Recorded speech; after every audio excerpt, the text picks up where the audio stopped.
Hi, my name is Ashley Scorzo, and this is my explanation for my grading policies in my classroom. So for my classroom, I would like to do 50% formative assessments and 50% summative assessments. Now, I believe that in my future classroom, I would like them to have an equal weighting. So for my formative assessments, those are just my quick, easy ways to see if my students understood their learning objectives and goals for the day. Now, some of the formative assessments I do in my classroom are journals, exit tickets, and then just classwork that we do, so a map or any type of activity. For the summative assessments that I do, those are more of my end unit assessments. So to see if my students understood the entire chapter. For my summative assessments, it's usually a test or an essay or a project. Now, I would like them to be weighted equally because some students learn differently, some don't do as well on tests due to anxiety or other factors, and some maybe don't have the resources to do well on projects. So I don't really like the idea of summative assessments almost counting for more. So in my future classroom, I would like them to be equal. Now, the most important ideas that I consider in my classroom are rubrics and feedback. Now, in my paper, I included an example of one of the rubrics that I used in my classroom. So I think rubrics are very important because they provide students with directions and expectations for a project. And it doesn't even have to be for a project, it can be for an assignment or an activity that's in class. So rubrics are very helpful for the students because they understand what they need to do. And eventually, rubrics, if you keep giving them, for example, this is what I would like to do in the future. If I keep giving rubrics, then my students eventually, at the end, they won't need a rubric anymore because they know what quality and design is expected from them in their projects.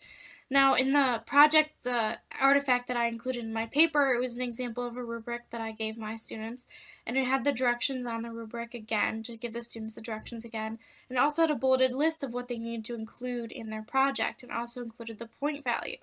So again, this rubric kind of gives my students this is what I expect of them to finish in their project. Especially with middle school students, it's easier to give rubrics because they understand more what is expected of them.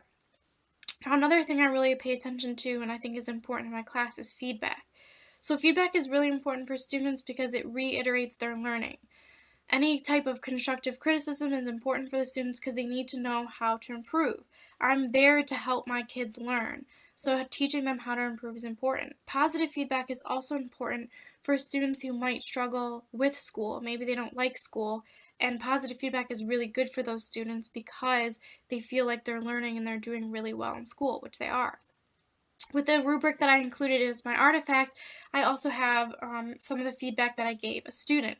So the feedback that I included was basically for each section on their rubric, I included a comment. So I do that for every student. Each section I include a comment of what they did and what they didn't do.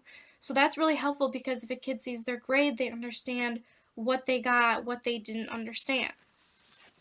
So I introduced these new ideas of giving a rubric, giving feedback, and my 50% summative and 50% formative assessments in the very beginning of the year. So I would do this so that my students know the expectations and know what to expect the very first day of school. And then by the end of the school year, they're really familiar with what we've been doing in class this whole year. So I explain the importance of rubrics and feedback, and they understand what is happening. So in my classroom, how would I handle situations where the students or the parents are upset with their child's grade in my class? Now, I personally believe that a child's grade reflects what they're doing and that I'm supposed to help them. So I think when a student doesn't do well, maybe they can be confused. It's not all on the student. Maybe they didn't know how to do an assignment. So I'm very open to helping students either maybe they want an alternate assignment or they can redo something. I'm very open to working with parents and students, and I think it's important that parents and students are interested in their child's learning.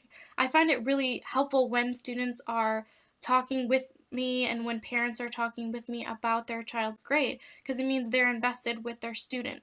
And I feel like that as the teacher, it's really helpful to me to see where they're at. And I would love for students to come up to me and ask what they can do better and what they still need to learn.